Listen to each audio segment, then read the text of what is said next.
So this is Garrett, right? Garrett Hickey from Streetside Brewery, yes. Great. Amazing. I'm Kristen. Hi. And I'm Deborah. Hi. And we're the Beer Kittens. Okay.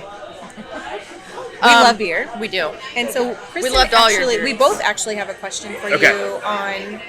I think my first one was, by the time this was our fourth one that we tried, Okay. and we were just curious what the Master coffee is. Okay. Mostra Coffee. Mostra. Mostra Coffee. They're out of San Diego, I believe. They've won a bunch of awards for the coffee. I believe they've gotten like best roaster in the country. Wow. This blend is their espresso blend, and it was introduced to us by one of our former brewers. He loved it for his coffee stouts. And we've just kind of kept it going. We've started using it almost exclusively we've got it in all of our stouts. If it's a barrel-aged product, we're going to put Mostra coffee in it. Okay, cool.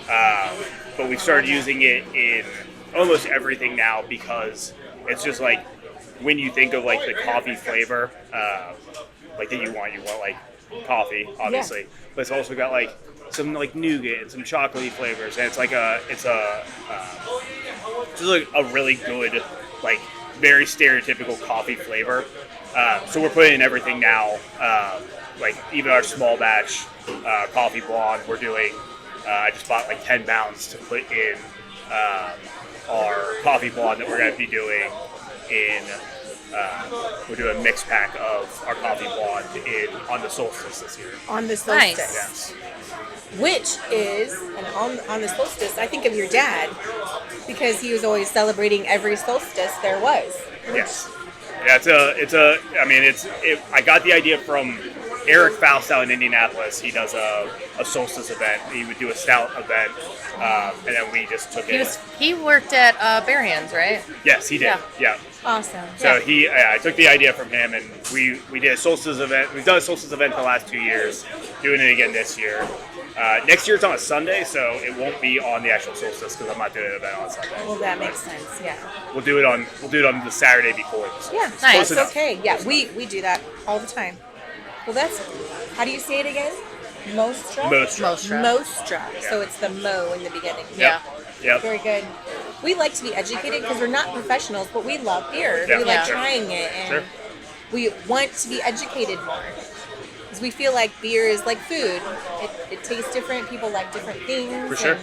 You add something, somebody's going to fall in love. You take something away, then somebody's going to fall in love. Yep, And then yep. you're like, yeah, it's awesome. I agree. What was your question? Yes.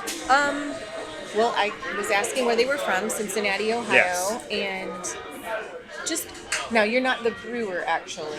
I am the brewer. You or are. I'm one of the brewers. We have 3 people that brew, but I'm the one who writes most of the recipes. Oh, nice. That's amazing. Very cool. So, right.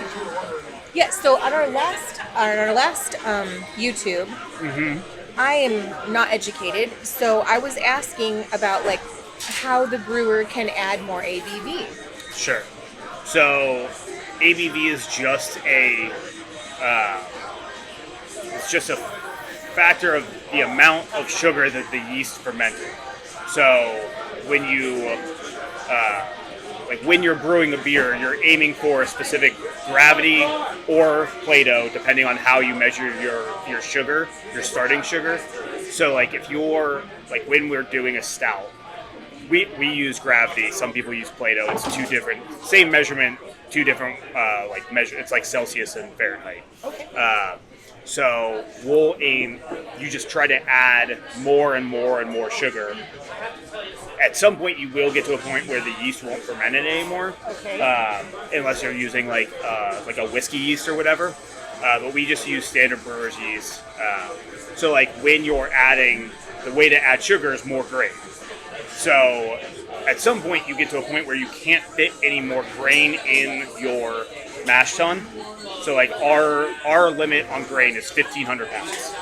So most of our batches of stout are 1,300 pounds, but it's 1,300 pounds going into a smaller batch size than we would do. So you're making a more concentrated product.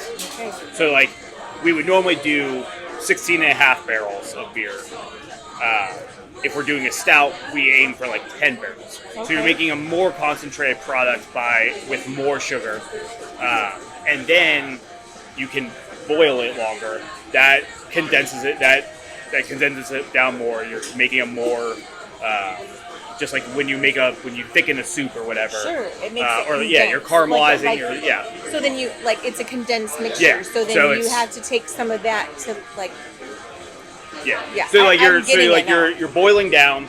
You're making a higher, like a more concentrated product, and then there's also other stuff like you can add just table sugar if you want. There's benefits to adding table sugar, but there's also like dried malt extract, which is basically what is on the inside of like a malted milk ball. Which is delicious, by the way. You can add that. We said delicious. What else can you add? There's other stuff like you can add lactose. Lactose increases sugar, but doesn't.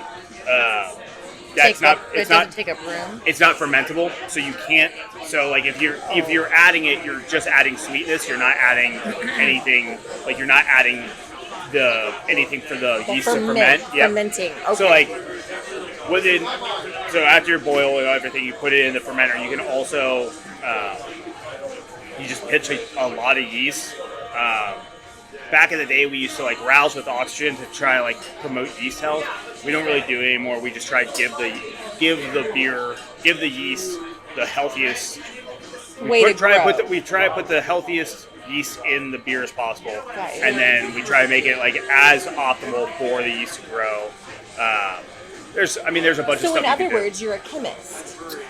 Kind of, sort of. There's more like a baker. You want to have like the baking, like little biology, little baking, little chemistry. It's all that stuff goes all that stuff goes into brewing. Well, I just know that you did amazing. Thank you. And she gave this one a 5.0. What is that one? On Untapped. That was the coffee, the coconut coffee. Okay, nice.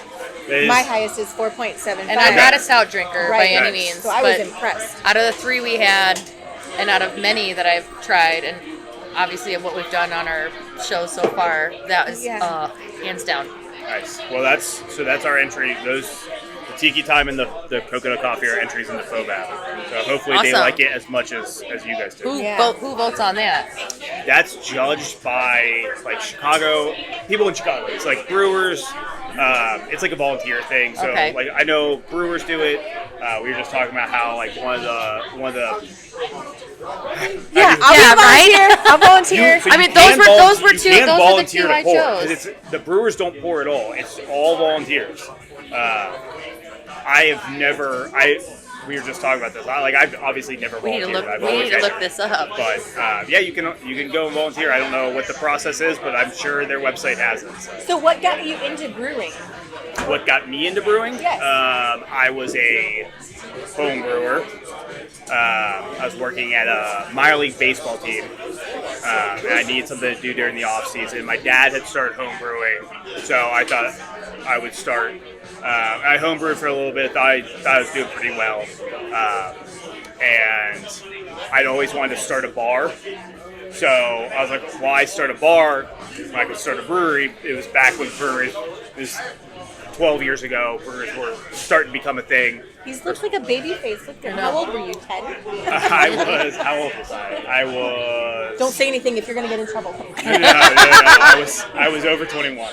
Good. It was in 2015, right? No. Almost like 10 years. 2014. So I was 25-ish. And then, so I quit that. I quit the baseball team, came home and started volunteering at a brewery called Mad Tree in Cincinnati. Volunteered there for about a year. I worked at a bar to try to learn like the bar side of everything. And then I left. I stopped doing that. Went to school in England for brewing. England? Yes. You went to England? Really? Yep. That's awesome. I was up in Sunderland.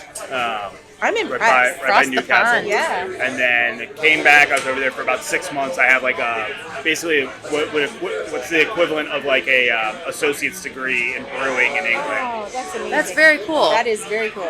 Came back here, worked for a brewery, or not here, but came back to Cincinnati, worked for a brewery that no longer exists. And then after about a year, left there, bartended, wrote the business plan while I was doing all that, and then we started building the brewery. That's awesome. That's great. Garrett, Good for did you. great. Thank you. Awesome. So much to be proud I know, for. Like, absolutely. especially on a 5.0. With such good beers, Yeah. I think we should go. We're gonna have to make We're a Cincinnati definitely doing trip, a stop. and we'll make a trip down there. And Road we'll, trip. Yeah, Lots and of great we'll brews make a down tape down if Yes. you'll accept us into your Yeah. brewery Yeah. to do so. Sure. That'd be fun. We're just women who like to taste beer. There Yeah. you go. Learning. Yes, Yeah. it is. Glad you like it. I wish the Bengals were a little bit better, but Yeah. Most could say the same about the Bears. Let's not talk about that. could be worse. Awesome. Well, Bears it's very nice fans to are meet you. Nice to Thanks meet for you guys as chatting. well. Yeah, no Yes, problem. I'm gonna thank go you grab so another beer. much. Thank you so much. Yes. What are you Get another drinking right beer. now? I had the Japanese rice lager from Phase 3. Thank you so much. Yeah, thank you guys. We appreciate it. And we're the Beer Kittens.